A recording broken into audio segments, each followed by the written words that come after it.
Hello students, PT की class में आज का टॉपिक है मॉडर्न हिस्ट्री का 1857 की क्रांति। और ये 1857 की क्रांति का पार्ट 2 है। पार्ट 1 मैंने ऑलरेडी पोस्ट कर दिया है, जिसमें कि पैटर्न वही है मेरा।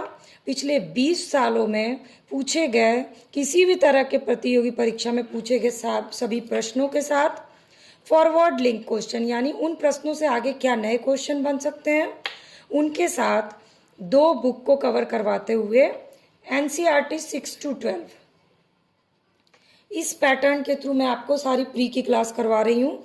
प्री की क्लास में क्या क्या मेरे वीडियो सीरीज में मैं करवा रही हूँ फिर से बता दूँ। जीएस में है ancient, medieval, modern, polity, economics, Indian geography, world geography, environment और करंट अफेयर्स।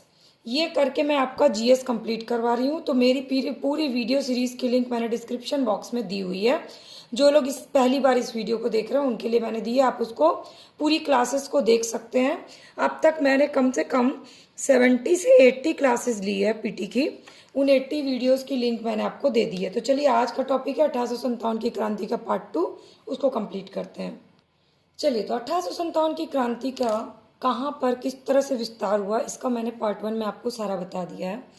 पार्ट 2 में हम आगे की कहानी जानेंगे, लेकिन उससे पहले कुछ क्वेश्चंस हैं जो पूछे गए हैं और भी क्षेत्र से रिलेटेड, वो बता दूं। जैसे कि असम में दीवान मनीराम, क्वेश्चन है दीवान मनीराम ने 1857 की क्रांति में कहाँ का नेतृत्व किया था, तो असम का नेतृत्व किया था। अब आगे क्या नए क्वेश्चन बन सकते हैं वो भी बता दूं। ये वहाँ के अंतिम राजा के पौत्र कदपेश्वर सिंह को राजा घोषित करके विद्रोह की शुरुआत की और धीरे धीरे विद्रोह का दमन करके मनीराम को फांसी दे दी गई। तो अगला क्वेश्चन मनीराम के बाद अगर बनेगा तो कदपेश्वर सिंह से बनेगा, क्योंकि इनको असम का अंतिम राजा घोषित किया गया। इसके बाद अगला क्वेश्चन पूछा गया आउआ में कौन थे, तो वो है कुशल सिंह, ठाकुर कुशल सिंह। इन्होंने 1857 की क्रांति में अंग्रेजों और जोधपुर की संयुक्त सेना को पराजित किया था। तो अगला क्वेश्चन क्या बनेगा, जोधपुर के बारे में। कहाँ की संयुक्त सेना को आउआ के कुशल सिंह ने पराजित किया था, तो अंग्रेज और जोधपुर की संयुक्त सेना को पराजित किया था। फिर क्वेश्चन पूछा गया अहमदुल्ला शाह से। अहमदुल्ला शाह का नेतृत्व कहाँ था, तो फैजाबाद। Straight forward question. अब फॉरवर्ड लिंक का क्वेश्चन जो आपके लिए नए क्वेश्चन बन सकते हैं ये है कि ये अंग्रेजों के सबसे कट्टर दुश्मन थे अहमदुल्ला शाह, और ये मूलतः कहाँ के थे, ये तमिलनाडु के थे। तमिलनाडु के कहाँ के, आरकाट के। पर आकर के ये फैजाबाद में बस गए और भारत के कई धर्मानुयायी जो धर्म के लोग थे उनका आह्वान करते हुए इन्होंने कहा कि सारे लोग जो हैं काफिर अंग्रेजों के विरुद्ध खड़े हो जाओ और उन्हें भारत के बाहर खदेड़ दो।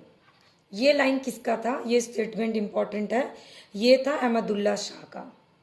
और इनके बारे में अंग्रेजों ने कहा कि अदम्य साहस के गुणों से परिपूर्ण, दृढ़ संकल्प वाले व्यक्ति तथा विद्रोहियों में सर्वोत्तम सैनिक किसको कहा गया, अंग्रेजों द्वारा अहमदुल्ला शाह को। तो अहमदुल्ला शाह आपके लिए, अहमदुल्ला शाह से ये 6 क्वेश्चन बहुत इंपॉर्टेंट हैं। कहाँ के थे, क्या स्टेटमेंट उन्होंने दिया, अंग्रेजों ने उनके बारे में क्या स्टेटमेंट दिया, कहाँ पे नेतृत्व किया, ये सारा आपके लिए इंपॉर्टेंट है आने वाले दिनों के लिए। इसके बाद इनकी गिरफ्तारी के लिए ब्रिटिश सरकार ने 50,000 रुपये का इनाम रखा था। अब ये क्वेश्चन आपने देख लिया। अब मैं आगे के कुछ और इंपॉर्टेंट क्वेश्चन बताती हूँ आपको। 1857 के विद्रोह को किसने अपनी आंखों से देखा था, क्वेश्चन है। तो आंसर क्या है, मिर्ज़ा गालिब ने देखा था अपनी आंखों से। अब मिर्ज़ा गालिब से रिलेटेड क्वेश्चन। इनका जन्म 27 दिसंबर 1796 को आगरा में हुआ था और मृत्यु कब हुई थी, 15 फरवरी। ये पीसीएस में इस टाइप के क्वेश्चन पूछे जाते हैं। 1869 को दिल्ली में इनकी मृत्यु हुई। ये आपके लिए मिर्ज़ा गालिब से रिलेटेड क्वेश्चन इंपॉर्टेंट है। इसके बाद 1857 का स्वतंत्रता संघर्ष में ग्वालियर के सिंधिया ने अंग्रेजों की सबसे ज़्यादा सहायता की। तो अगर ये क्वेश्चन पूछता कि अंग्रेजों की सबसे ज़्यादा सहायता किसने की, तो ग्वालियर के सिंधिया ने।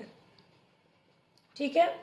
इसके बाद यूरोपीय इतिहासकारों ने ग्वालियर के मंत्री सर दिनकर राव और हैदराबाद के मंत्री सालारगंज की राजभक्ति की बहुत सराहना की।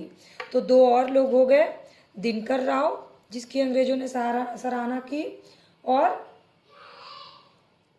इसके अलावा सालारगंज ने की। ये दो नाम आपके लिए इंपॉर्टेंट हो गए। फिर संकट के समय कैनिंग ने क्या स्टेटमेंट दिया, ये पूछा गया है। यदि सिंधिया भी विद्रोह में सम्मिलित हो जाए तो मुझे कल ही बिस्तर गोल करना होगा। ग्वालियर के सिंधिया अगर हमारा साथ छोड़ देंगे तो हमारा बिस्तर गोल हो जाएगा। ये स्टेटमेंट किसने दिया? ये स्टेटमेंट दिया कैनिंग ने। ठीक, तो ये सारे क्वेश्चन पूछे गए हैं और ये जो है आपसे पूछे जा सकते हैं। अब देखते हैं कि 1857 की क्रांति का प्रभाव किस किस वर्ग पे पड़ा, क्योंकि इससे प्री और मेंस दोनों में क्वेश्चन पूछे जाते हैं। हुआ क्या कि पूरे देश में इसका प्रभाव रहा। भारतीय समाज के सभी अंग और वर्ग कोई अपने उसमें नहीं ले सका, लेकिन प्रभाव भले रहा, लेकिन सब लोग इसके उसमें नहीं आए। ये दक्षिण भारत और पूर्वी और पश्चिम भारत के अधिकांश भागों में नहीं फैल सका। दक्षिण भारत, पश्चिम भारत और पूर्वी भारत। फिर ग्वालियर के सिंधिया, इंदौर के होलकर, हैदराबाद के निज़ाम, जोधपुर के राजा, भोपाल के नवाब, पटियाला, नाभा, जिंद के सिख और पंजाब के दूसरे सिख सरदार, कश्मीर के महाराज तथा अनेक सरदार और जमींदार बड़े पैमाने में विद्रोह को कुचलने में सक्रिय सहायता की इन लोगों ने। तो ये आपका मैचिंग में आता है। फिर से रिपीट करती हूँ, ग्वालियर के सिंधिया, इंदौर के होलकर, हैदराबाद के निज़ाम, जोधपुर के राजा, भोपाल के नवाब, पटियाला, नाभा और जिंद के सिख शासक, पंजाब के सिख सरदार, कश्मीर के महाराज, इन लोगों ने अंग्रेजों की सक्रिय सहायता की। सरदारों और बड़े जमींदारों ने विद्रोह को कुचलने में अंग्रेजों की पूरी सक्रिय सहायता की थी। और गवर्नर जनरल कैनिंग के ने बाद में इन पर टिप्पणी की कि इन शासकों द्वारा सरदारों ने तूफान के आगे बांध की तरह काम किया, वरना ये तूफान एक ही लहर में हमें बहा ले जाता। तो ये लोग बांध की तरह काम किए, ये स्टेटमेंट दिया कैनिंग ने। उसके अलावा 1857 के विद्रोह में शिक्षित वर्ग, सबसे इंपॉर्टेंट जो क्वेश्चन पूछा गया, शिक्षित वर्ग जो है ने कोई रुचि नहीं ली, जो इस महासमर की असफलता का मुख्य कारण बना। क्योंकि अगर शिक्षित वर्ग लोग इंटरेस्ट लेते तो शायद ये और सफल होता। इसलिए आपके लिए इंपॉर्टेंट है कि शिक्षित वर्ग ने बिल्कुल भी इंटरेस्ट नहीं लिया। तो ये हो गया 1857 के विस्तार से रिलेटेड। अब आगे के इंपॉर्टेंट क्वेश्चन बहुत ही ज़्यादा इंपॉर्टेंट है, तो इस वीडियो को आप पूरी ज़रूर देखिएगा, क्योंकि 1857 की क्रांति आप लोगों के लिए बहुत इंपॉर्टेंट है। और अभी तक इस वीडियो को देख रहे हैं तो आपका क्या काम बनता है? लाइक बटन को प्रेस करना, कमेंट करके अपने क्वेश्चंस मुझे बताना, और चैनल के सब्सक्राइब बटन को क्लिक कर लीजिए अगर अभी तक नहीं किया है, ताकि फ्री ऑफ कॉस्ट सारी वीडियो अपडेट आपको मिल जाए। अब अगला जो कीवर्ड है जिससे लगातार 1857 की क्रांति के क्वेश्चन पूछे जाते हैं, वो कीवर्ड है कैनिंग, और इससे बहुत क्वेश्चन बनते हैं। ये वीडियो 15 मिनट की होगी, 15 मिनट में जितना खत्म हो पाएगा, कंप्लीट हो पाएगा, मैं करवाऊंगी। नहीं तो मैं इसको पार्ट 3 के थ्रू भी कराऊंगी, यानी 1857 की क्रांति आप 3 पार्ट में पढ़ेंगे, और लास्ट में मैं बैक ईयर क्वेश्चन का रिवीजन भी करवा दूंगी। ठीक है, तो चलिए कैनिंग पे चलते हैं। तो 1857 के विद्रोह के समय भारत का गवर्नर जनरल कौन था? कैनिंग था। अब कैनिंग का कार्यकाल पढ़ लीजिए, 1856 से 62। विद्रोह के समय लॉर्ड कैनिंग ने इलाहाबाद को आपातकालीन मुख्यालय बनाया। कहाँ पे बनाया? इलाहाबाद को। लॉर्ड कैनिंग जो है भारत में कंपनी द्वारा नियुक्त अंतिम गवर्नर जनरल था। तो कंपनी द्वारा नियुक्त अंतिम गवर्नर जनरल कौन था? Lord Canning. और ब्रिटिश सम्राट के अधीन नियुक्त भारत का पहला वायसराय कौन था? वो भी था लॉर्ड कैनिंग। तो लॉर्ड कैनिंग से रिलेटेड 3 क्वेश्चन। एक तो 1857 की क्रांति के समय कौन था? कैनिंग। गवर्नर जनरल कौन था जो कंपनी द्वारा नियुक्त अंतिम? वो कैनिंग था। और पहला वायसराय कौन था? कैनिंग था। अब न्यायिक सुधार के अंतर्गत कैनिंग ने इंडियन हाई कोर्ट एक्ट द्वारा बम्बई, कोलकाता, मद्रास में एक एक उच्च न्यायालय की स्थापना की। तो ये क्वेश्चन पूछा गया, इंडियन हाई कोर्ट एक्ट किसने लाया? तो लॉर्ड कैनिंग ने। अब अगला क्वेश्चन बनेगा कि उसने कहाँ कहाँ हाई कोर्ट की स्थापना की? तो बॉम्बे, कलकत्ता और मद्रास में। इसके बाद अगला क्वेश्चन पूछा गया, सामाजिक सुधारों के अंतर्गत विधवा पुनर्विवाह अधिनियम 1856 में कैनिंग के समय में पारित हुआ। 3 क्वेश्चन बने इसमें। एक तो विधवा पुनर्विवाह एक्ट किसके द्वारा लाया गया? कैनिंग के द्वारा। कब लाया गया? 1856 में। तो विधवा पुनर्विवाह एक्ट जो है आपके लिए इम्पोर्टेंट है। इसके बाद 1857 के सिपाही विद्रोह को भारत में प्रथम स्वतंत्रता संग्राम के नाम से और ब्रिटेन में इंडियन म्यूटिनी के नाम से अभिहित किया गया था। तो ये जो स्टेटमेंट है इससे मेंस में भी क्वेश्चन पूछे जाते हैं। अब कुछ और नाम इम्पोर्टेंट है जहाँ से क्वेश्चन आते हैं, जैसे कि जॉन बेनेंट। अब ये जॉन बेनेंट कौन थे? तो 1857 के विद्रोह के समय बैरकपुर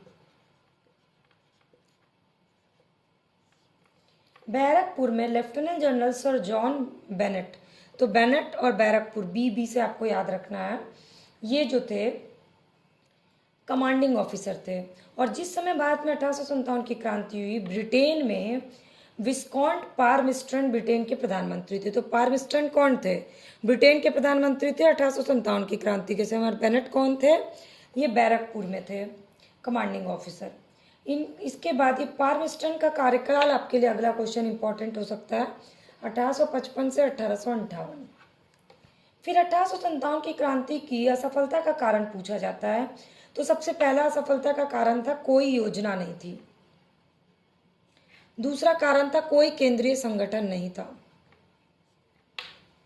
तीसरा कारण था विद्रोहियों के नेताओं में कोई संगठन की भावना देखी ही नहीं गई। उनके पास कोई सुनियोजित कार्यक्रम नहीं था। उनमें अनुशासन की कमी थी, मतलब वो भीड़ की तरह काम करते थे, दंगा करना शुरू कर देते थे, ये था अनुशासन की कमी। इसके बाद उनके पास एक भविष्य से रिलेटेड कोई कार्यक्रम ही नहीं था। उनके पास कोई फिक्स विचारधारा नहीं थी, किस विचारधारा पे काम करना है।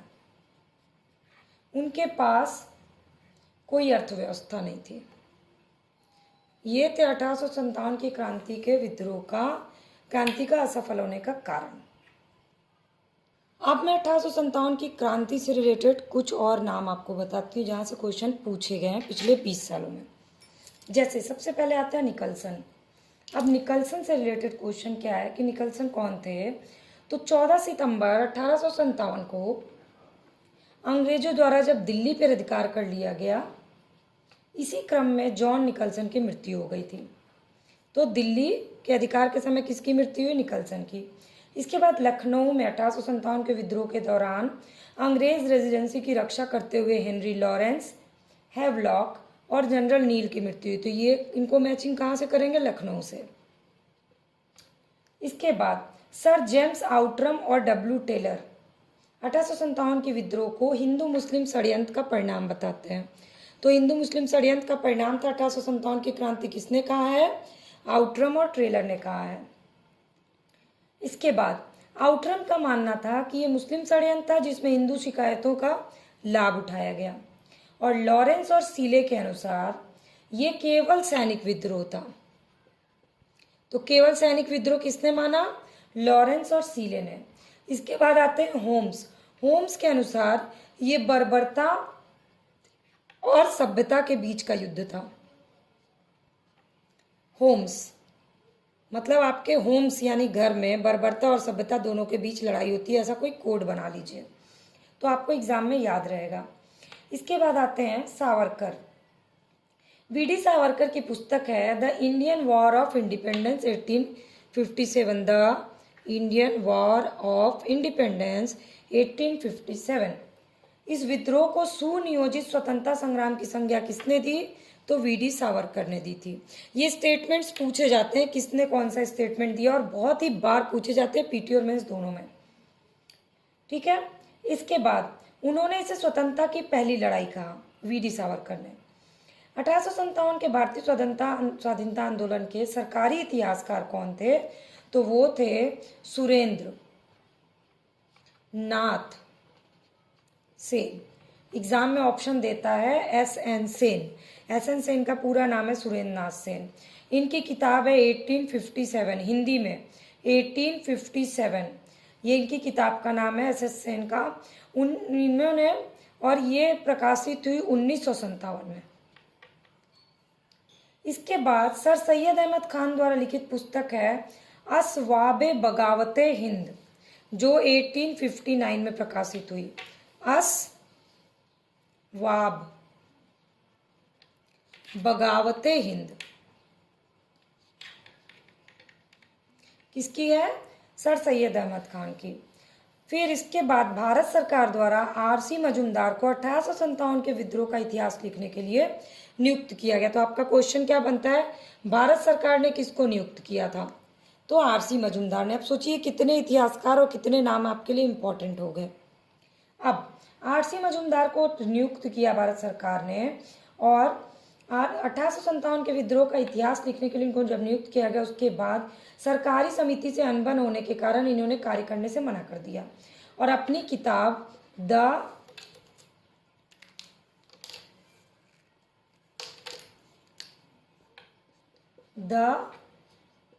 Sepoy mutiny and the revolution of 1857, किसकी किताब है? आर.सी. मजूमदार की, को स्वतंत्र रूप से 1957 में इन्होंने प्रकाशित कर दिया। मजूमदार ने 1857 के विद्रोह को तथाकथित प्रथम राष्ट्रीय संग्राम, ना प्रथम राष्ट्रीय और ना ही प्रथम स्वतंत्रता संग्राम कहा था, और ये स्टेटमेंट बहुत बार पूछा गया है। ठीक है, 1857 के विद्रोह का सबसे महत्वपूर्ण परिणाम क्या हुआ था, ये बताती हूँ आप। सबसे महत्वपूर्ण परिणाम हुआ कि महारानी विक्टोरिया की उद्घोषणा थी। ये उद्घोषणा कब हुई? क्वेश्चन पूछा गया है 1 नवंबर 1858। कहाँ हुई थी घोषणा? ये भी क्वेश्चन पूछा गया है। इलाहाबाद में हुई थी। दरबार में लॉर्ड कैनिंग द्वारा इसको घोषित किया गया था। इसमें भारत में कंपनी के शासन को समाप्त कर भारत का शासन सीधे किसको दिया गया? क्राउन को। और इस घोषणा में भारत में ब्रिटिश साम्राज्य के विस्तार पर रोक लगी, लोगों के धार्मिक आंदोलनों में हस्तक्षेप ना करने को कहा गया, एक समान कानूनी सुरक्षा की बात की, सबको उपबंध किया गया। तो ये 3 जो है ना उद्घोषणा में आपके लिए बहुत इंपॉर्टेंट है। इसके अलावा भारतीय रजवाड़ों की प्रति विजय और विलय की नीति का परित्याग कर दिया गया और सरकार ने राजाओं को गोद लेने की अनुमति प्रदान कर दी, और ये अन्य आश्वासन ब्रिटिश शासन द्वारा पूरे नहीं किए जा सके, लेकिन ये 5 जो है आपके लिए उद्घोषणा में बहुत इंपॉर्टेंट है। फिर से बता देती हूँ। एक तो भारत में ब्रिटिश साम्राज्य के विस्तार पर रोक लगा दी गई, लोगों के धार्मिक मामलों में हस्तक्षेप नहीं किया जाएगा, एक समान कानूनी सुरक्षा सबको उपलब्ध कराया गया, भारतीय रजवाड़ों के प्रति विजय और विलय की नीति का परित्याग कर दिया गया, और सरकार ने राजाओं को गोद लेने की अनुमति दे दी। यानी 2 चीज़ें पॉजिटिव अनुमति वाली और 3 चीज़ें हस्तक्षेप वाली खत्म हो गई। इसके बाद 1857 के विद्रोह के दमन के बाद ब्रिटिश सरकार ने भारतीय फौज का नवगठन किया। इसके लिए कौन से आयोग की स्थापना हुई? क्वेश्चन पूछा गया है। उसका आयोग का नाम है पील आयोग, जिसने सेना के रेजिमेंटों को जाति, समुदाय, धर्म के आधार पर विभाजित कर दिया। क्या स्टेटमेंट सही है? बिल्कुल सही है। यूरोपीय सैनिकों की संख्या जो 1857 के पूर्व 45,000 थी, अब कितनी हो गई? 65,000। ये जो मैं बता रही हूँ ये क्वेश्चन आ चुका है। और भारतीय सैनिकों की संख्या जो 2,38,000 थी, अब घट के 1,40,000 हो गई। बंगाल में यूरोपीय सैनिकों का भारतीय सैनिकों का अनुपात कितना रहा? 1:2 का रखा गया, जबकि मद्रास और बंबई में 1:3 का रखा गया। और 1857 के विद्रोह के बाद ब्रिटिश सरकार ने सिपाहियों का चयन कहाँ से किया? ये आपके लिए फॉरवर्ड लिंक का इंपॉर्टेंट क्वेश्चन है। ये किया गोरखा, सिख और पंजाब और उत्तर प्रांत। ये आपके लिए फॉरवर्ड लिंक का क्वेश्चन है। तो अब ये जो नव गठन है ना, इससे रिलेटेड आपके ये इतने क्वेश्चन इंपॉर्टेंट हैं। ये हो गया आपका 1857 की क्रांति खत्म। अब आपको क्या करना है, बैक ईयर क्वेश्चन उठाना है, क्वेश्चन को सॉल्व करना है। अगर इस पूरे दोनों पार्ट को देखने के बाद भी आपको कोई नए क्वेश्चन दिख रहे हैं तो प्लीज़ मुझे कमेंट सेक्शन में कमेंट करके ज़रूर बताइएगा।